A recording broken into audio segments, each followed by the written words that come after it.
Mr. Chamisa, very good afternoon to you. Thank you so much for joining us. So I've outlined quite a fair deal of worrying developments in Zimbabwe coming through in just the last week or so. How much is there to celebrate for the country in that context? Yes, I must acknowledge that we have our own challenges and our own problems in Zimbabwe, problems that can be sorted out and dealt with in the context of the African Union and in the context of SADC. But I must say that the 25th of May is a very important day, an important milestone for us as young Africans, for us as Africans, because it is the definition of our character, it is the definition of our self-determination, it is the definition of our self-realization as a people in terms of independence, democracy, good governance, and those ideals of Pan-Africanism, freedom, justice, and making sure that we are able to assert our own identity as a people.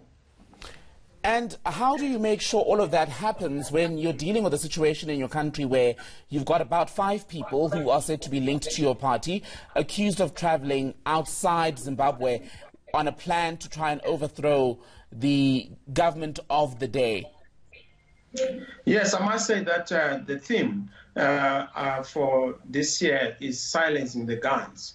But what is clear is that we are beginning to see some rogue regimes and rogue governments on the African continent on a warpath with the citizens, silencing the citizens, but also silencing alternative voices. A case in point is what has happened to our journalists here in Zimbabwe, what has happened to young activists, female activists who were abused, sexually assaulted, and of course tortured on account of having demonstrated in the streets of Harare. So clearly, what we have to speak against, what we have to go against on the continent is this continued approach of dictatorial tendencies, rigged elections, corruption in governance systems, corruption in economic systems, and to begin to say, what is it that we want for a new Africa?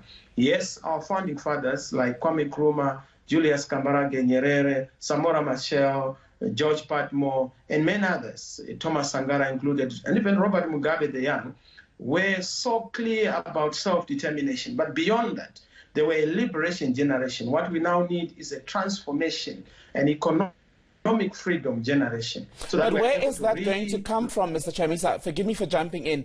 Where is that going to come from when you look at the situation in Zimbabwe and it appears to be worsening by the month, if not by the day? Yes, we are not discouraged by the vicissitudes and circumstances of the moment. These are challenges we are facing. Dictatorship does not undermine or dwarf the dream for a great Africa. We need a new Africa based on one government, one residence, no borders, so that we tear down the colonial borders that were imposed on us. And we must have that higher ideal. We must be able to say, where is the post-Berlin Conference consensus?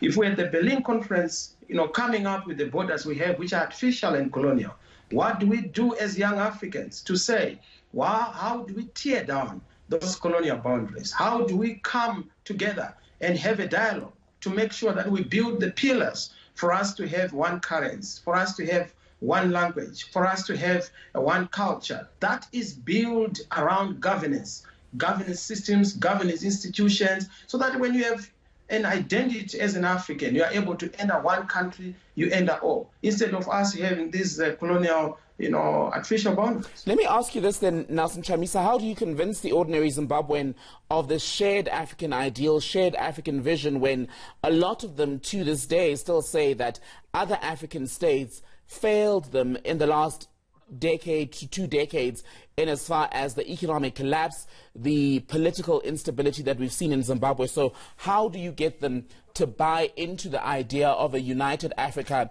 that cares for all states under the umbrella? Well, the ideal of a united Africa is an ideal that cannot be debated.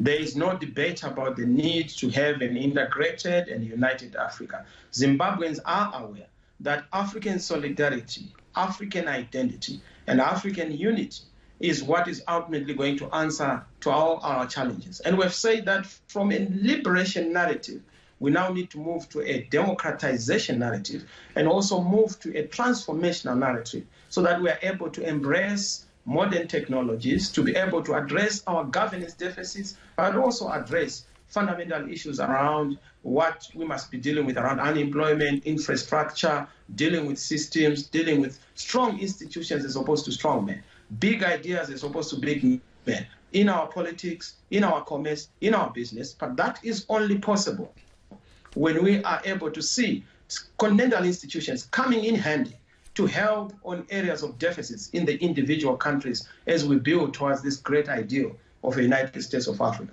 MDC leader Nelson Chamisa speaking to us from Harare on this Africa Day. Thank you for your time, sir.